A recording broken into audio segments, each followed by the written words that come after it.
Starting a whole new series this week. That means 2 big Porsche car builds going on at the same time. This is a 1982 Porsche 911.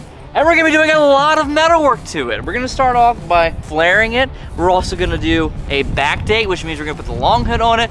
We're gonna change the bumpers out, which means we have to do a bunch of structural work to fit that. We're gonna shave things like the fuel door, the mirrors, the squirters. We're even gonna shave the sunroof. There's a lot of metalwork for this project, which is my favorite part of any build. The 1982 911 has a 3-liter CIS engine. Not a big fan of CIS, however. This thing does sound amazing, especially because it has no muffler on it right now. The customer did us a favor and dropped off the project already disassembled for the most part. We don't have taillights on, we don't have bumpers to deal with. I like this guy a lot. It has a 5-speed manual transmission. This is the 915. It is not the G50 transmission because it's an 82, so it's not the hydraulic clutch. It is a coupe with a sunroof, and like I mentioned earlier, we're going to be deleting the sunroof, so we're gonna get a patch panel and weld this shut. So we're gonna go over that whole process. We're gonna be flaring the thing with turbo flares that we're gonna also modify. So we're gonna start with pre-stamped flares, but we're going to modify them to fit a specific design. I'm also excited because there's a bunch of other little things that make this car very different from the rest of modified 911s.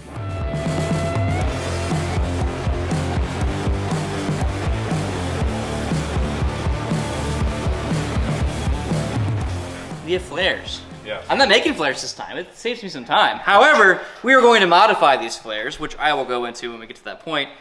Tony just stood directly in front of the light. What a nerd. He likes to do that, doesn't he? All right. Yep. He's like when someone walks in the shop to talk to us and they stand right in front of the camera the whole time. Right. Yeah. While I'm working. Yeah, they're back right in front of the camera. Anyway, so we have 4 flares that are turbo flares to weld onto this car, which is exciting in itself. However, we're going even further than that. We're going to modify the crap out of this car with little minor details that all add up. For example, we're gonna weld the torsion bar hole shut because he's going with coilover suspension. Correct. Which is exciting. I like coilover suspension on these cars. And it smooths out the body. That's kind of the goal of this whole build actually, is to go wide, low, and Smooth. smooth. High speed, low drag. WLS. Wide, low, smooth. Yes.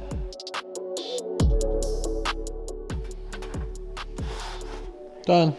Ha, we're done. Send it to paint. If you squint, it's mint. Done. It's a me. There's some bodywork there. I can feel it. I can sense it. It's okay. We're cutting it off anyway. There's a disturbance in the bodywork. I can sense it. I feel so like naughty just slapping raw metal against painted surfaces.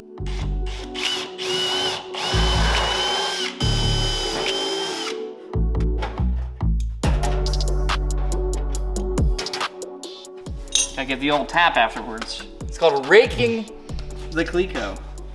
Make sure it's sprung nice and tight, like a Twiga. Yeah, I was saying to Logan, like, I don't know what happened to all my Clicos. I used to have like over 100 of them, but now I'm getting down low. I was making a little magazine for all my Clicos, so I can keep them organized. You like that? Nice. Pull them out the bottom. You can just like slap it in here.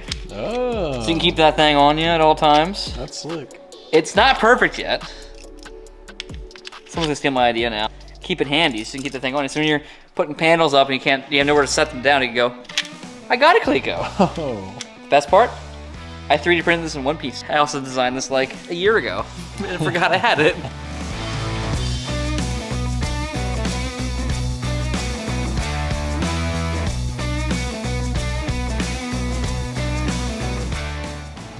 Pulling the torsion bar cover off, so just triple check that I'm centered.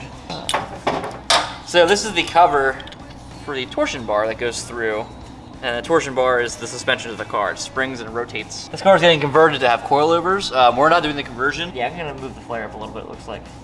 That's just what I thought. I had the flare a little bit low. That's okay, let's move it up a little bit. And Clico hole wise, it's not a problem because it's getting cut off anyway. It's because the stamping on this flare is not the same radius as the rocker. You can kind of see there's a gap there. It can't push it up close as nicely as I'd like to. So I'm gonna probably take a hammer to it and persuade it a little bit. So knowing that the customer is putting coilover suspension on this, he asked us to leave the torsion bars in. He will cut them out later. So we're gonna be welding this shut, but don't worry, we also know the torsion bars are in there still and cannot come out without being chopped out. But that's not a problem. That is one set of used torsion bars that will not make it to market. Unfortunately. Yes. Kind of like that 912 you had, right? Well, it wasn't mine, but yes, there was a 959 built on a 912. And 959s, because they have coilover suspension from the factory, never had torsion bar holes. So the body that was put on had no torsion bar holes. And that was all done before any mechanical work got done. So, yes. So it still had 912 torsion bars in a 959. So it was basically a 959 with 912 suspension, but it had a 911 engine in it, didn't it? Remember, Yeah. 6-cylinder? Yeah, so it's super squishy. Yes, super squishy. Yes. 912 was much lighter. It looked good, parked.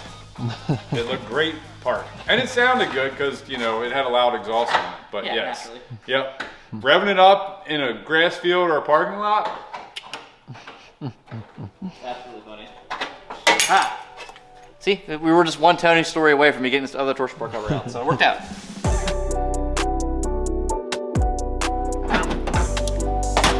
Stay strapped or get clapped. Spend the time now. Get it aligned how you want first. Don't just hope it works out in the wash, because it won't. Ask me how I know.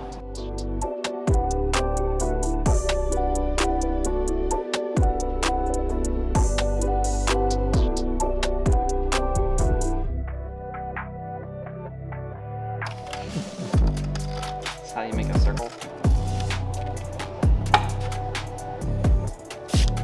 Looks like a nose. Looks like a cartoon nose or something, doesn't like it? a regular show character. Like an Animal Crossing. Yeah, a regular show. That's what it is actually, right?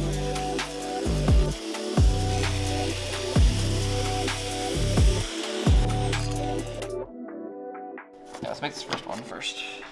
Let's make this first one first. Yeah, I let's am do missing that. today. I am not doing too hot today, guys. If I stretch just linearly with the planishing hammer on the edges, in theory it should taco it up the way I want it to go. In theory. It doesn't need much, just a little bit. Yep. Otherwise it just won't flow right.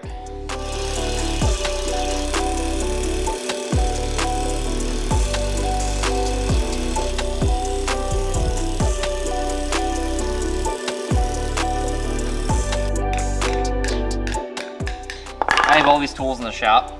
You gotta use the floor so much.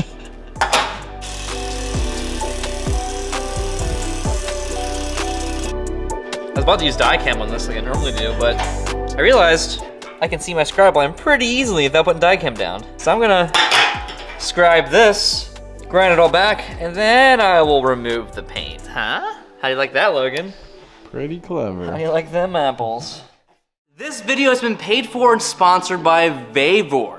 Vevor now has a 107-piece paintless dent removal set. And if 107 pieces are too many pieces for you, there's also a 56-piece set as well. In front of us is the 107-piece set, which includes many things. We have a mini hot glue gun. We have glue tabs. So many glue tabs. There's like literally just bags of glue tabs. We have a glue tab puller. We have a different style glue tab puller. We have multiple suction cups, a line board to check your dents and the reflection, multiple glue sticks, and even a slide hammer for pulling dents. If you're interested in the 107-piece set or the 56-piece set, there are 2 links in the description down below.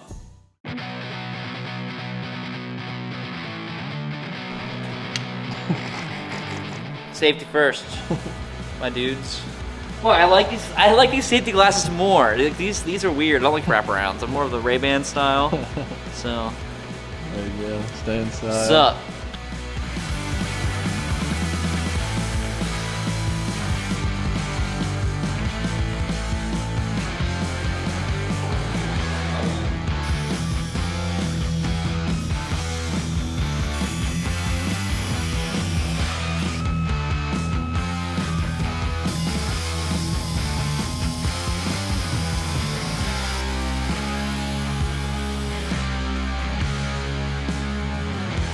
That phrase that the kids use anymore, YOLO. YOLO. How do you do, fellow kids? So in recent videos, we gave away a brand new Eastwood welder. Well, guess what? we're giving away another one, but this one's a different model. This is the brand new Eastwood AC/DC MP200i. Now this does stick, TIG, and MIG, and even AC TIG, which is rare for multi-process welders. So what I need to do is get this thing set up. We don't do instructions around here. I need to get this thing set up so I can use it this video, but per usual, when we do a giveaway, we like to do a comment prompt, which means we're going to give away this welder exactly 1 month from now. That's 4 videos. So what we're going to do is over the next 3 videos, we're going to do a comment prompt, where every week we're going to give you a prompt to comment down below, and every single time you do that, once per video, you're going to get an entry, and we're going to randomly select a winner at the end of this month. So I do need to specify for this giveaway that this one is for within the United States. The 48 states inside, so Alaska and Hawaii. I'm sorry, you're gonna have to sit this one out for shipping reasons. So anyway, now that that's mostly set up, this week's prompt is, what is a favorite moment that you've seen on this channel? Comment it down below, make sure you're subscribed, and you also like this video for your entry to count. If you don't do those things, the algorithm will get upset, and it hurts everybody, including you, for no reason. I don't know why it hurts you, but it would hurt you. As an added bonus, our favorite commenter is going to win a Crucible Coachworks shirt, one of the brand new ones. And if you also are looking to get one of these shirts, look in the descriptions of all our videos. Eventually, we're going to have a storefront up. I just have to figure out when I have time to finish coding that, because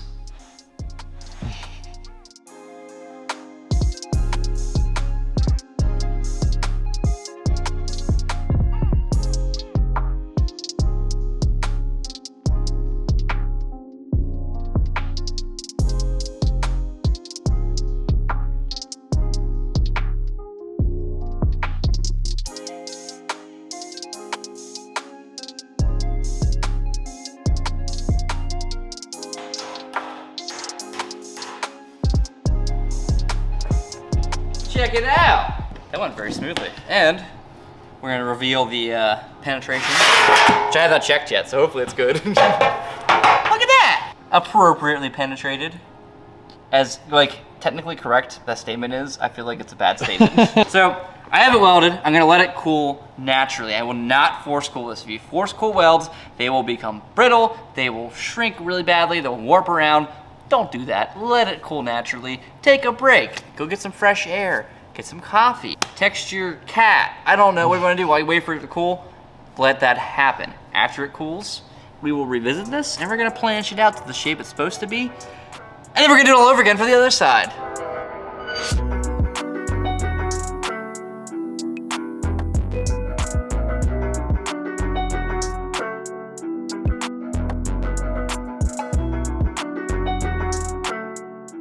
All right, so both torsion bar holds are welded shut on both flares now. Now's the fun part. So I welded them shut, so now they're all distorted and whatnot. So I'm gonna go through and do my typical grind just the tops of the welds down to get it to a smoother surface.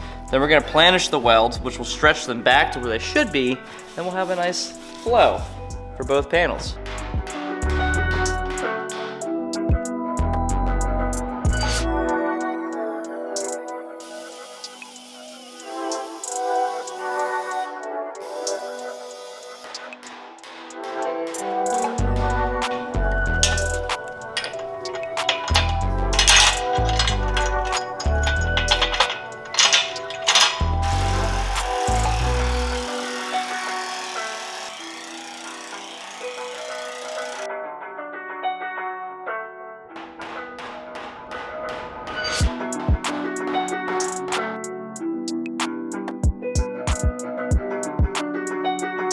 Logan, did we do it? Oh yeah, looks Let's good. slap them on the car so they still fit now.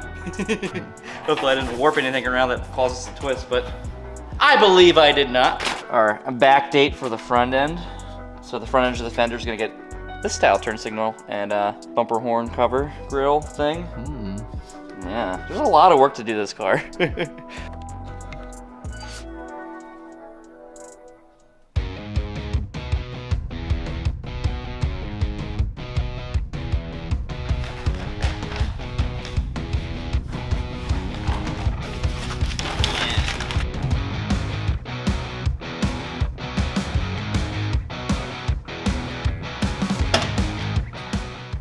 Check it out. We're all covered here, and I can still open the door. Ooh. Just don't drive it. You won't be able to see. Right back here, but like, this car's excessively clean. Like, look at this. Usually it's just caked in mud, but nope, not this car. I love it. Like, there's nothing.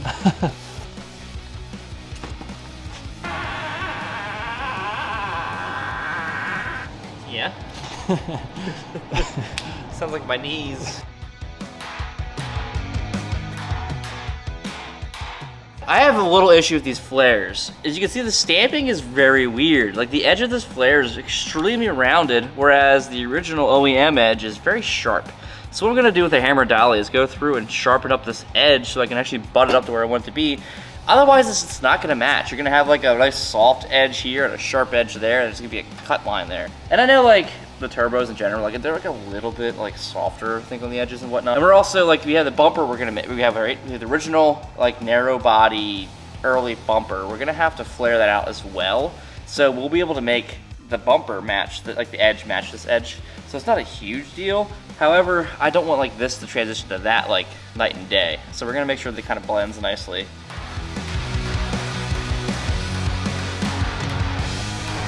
So now we're gonna make this go in here, but seamlessly, not like it currently is. To accomplish that, there's many steps. First thing I'm gonna do is I'm going to cut off the original flare, but I'm gonna cut it a little bit short so that I have a little bit of extra flange left over to then clean up and scribe and cut and do a seamless butt weld with. I like to cut off the extra flare first to kind of relax the panel and whatnot so there's not extra structure in my way. That also gives me some room to hammer and dolly and whatnot if I want to do any tweaking or whatnot, so it flows better.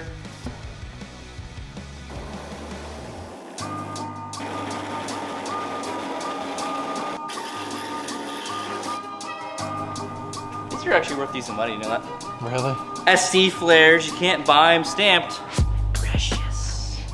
So my cut line's gonna be roughly here. It's just the tracing with the marker. I'm gonna actually do a scribe line later. But I'm gonna clean it back an additional roughly an inch past that so that I have good clean material to work with. But I'm also gonna do it in the backside as well because I wanna make sure that I'm pulling no contamination into the welds, and also that when I slide a dolly behind to hammer and dolly the welds, it's a nice smooth surface. Any like extra junk that is on the back side of the panel is going to translate to the front side of the panel when I hammer on it. So it's kind of key. Prep is key here when it comes to welding custom panels onto a vehicle or any panels generally. So I'm gonna go through here, strip the paint back, wire wheel the undercoating off the backside, which will get a little fun back here when there's not a lot of access. I'm gonna do the best I can. I always feel so badass wearing this thing. Like, don't mess with me. I don't know why, but don't mess with me. I got half demon face, so come at me, bro. Never mind the fact that I'm listening to Animal Crossing lo-fi in my ears.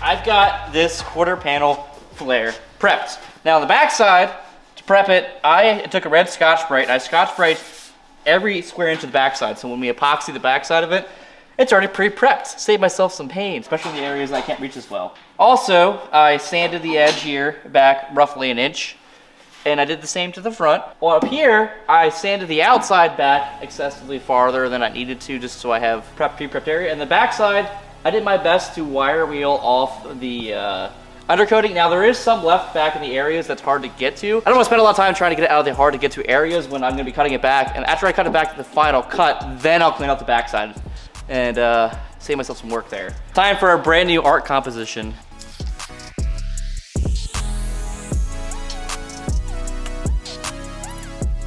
I call this one, ooh, wait, you see it? Look, it's like a bird. It's like a bird in the water. Yeah. There's the water, there's the two wings, there's the head, there's the bill. Beautiful. Let me sign this one. This is, back on, dude. It bled a bit. It's kind of like one of those Rorschach things, you know? It's abstract. Yeah, abstract.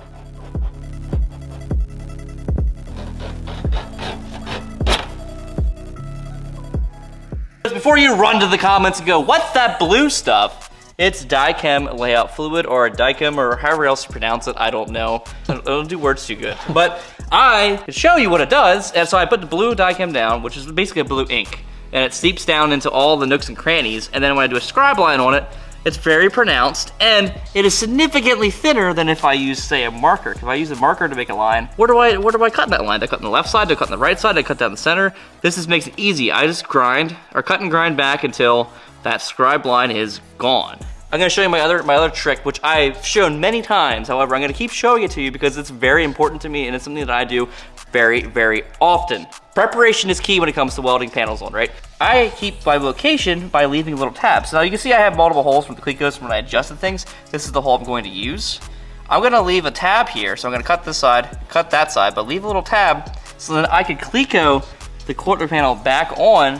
I can butt weld it by tacking a couple spots here. Then I'll slide a Sawzall blade in, just kind of cut off that tab, and I'll be able to push it down flush. And again, I'm gonna stress this, as I always do, every video that I do this, is that it's important not to lap weld your panels in the exterior of the car. Do not lap weld them, butt weld them. If you lap weld them, you're gonna have shrinkage, you're gonna have rust issues.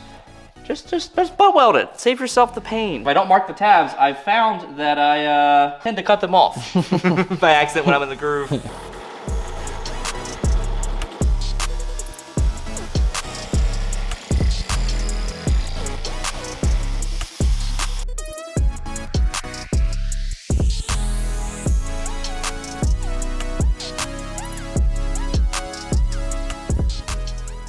The quarter panel is now prepped and ready to weld onto the car. I'm gonna jump around here and put a couple tacks in to lock the panel how I want it to be. I also am going to adjust these Clecos a little bit as I go because some of the gaps I'm not super fond of. They're just a little bit bigger than I'd like. Things that add up over time as you cut and move things. So, not a big deal, but even if I push this in right here, like I get a perfect butt up through here. But the first step here is, like I said, I'm gonna go around, put some tacks on it every like inch or so across the panel. Then I'm gonna hammer dolly this tacks to relax the panel exactly how I want it to be. Then we're gonna blast it on there with a TIG and it'll be good.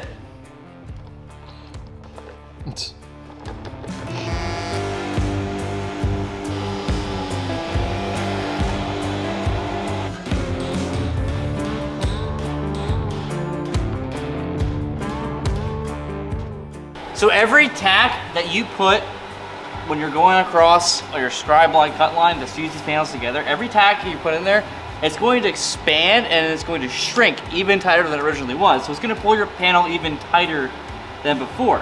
So that's why it's important as you go through and tack it, that you hammer and dolly those tacks to stretch them out to where they want to be so they can relax. If you jump around a bunch with your tacks, it's going to lock it in really weird, and you're going to have this weird riveting effect where like one side's gonna be like smooth, the other side might have ripples to it because there's too much material there now because you've walked your panel along as something back there shrunk and pulled the panel back up.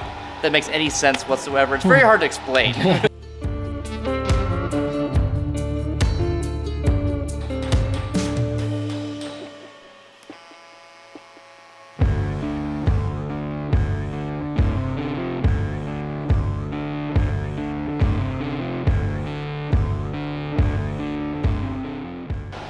All right, it's all tacked up now. And I went ahead and I planished out these tacks, so which means I stretched them back so they're nice and relaxed. And this is how I can check my final fit up and make sure that when I weld it, I'll be able to bring it back to where it was. So this entire line here, when I weld it, it's going to shrink, which means it's gonna pull inwards and hopefully do it very uniformly. If it does it uniformly, I take my hammer and dolly, I'm gonna hammer from one end to the other consistently across, and it should stretch right back to exactly where it is right now. Now there are some variances, because consistency is key, but there's some spots I can't be fully consistent. One of them being like right here. I have a very slightly larger gap right here, which means I'm gonna need to use a little bit more filler. So spots like that are gonna shrink a little bit more and be a little bit more annoying to deal with. However, I would say about 90 to 95% of this came out pretty much perfectly. Back here was being a little bit of a bear, but I think I got it handled. It's a little bit tougher too because the oil tank's directly behind it, which means I have about that much space to slide my fingertips in between the tip of a dolly to hammer and dolly. If this becomes a issue that I cannot metal finish this how I'd like, I can always drop the oil tank, but I'm gonna try to avoid that best I can.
So in case you're wondering about the scope and depth of this entire project, it's more than just putting flares in the car. We're doing a full backdate, which is also to turbo width.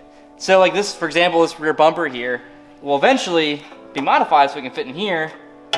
We'll need modified even more so, because if I can slide this forward to where it's supposed to be, it doesn't flare out. So we're gonna do metal work on the bumpers and all four corners to flare out to match the flares.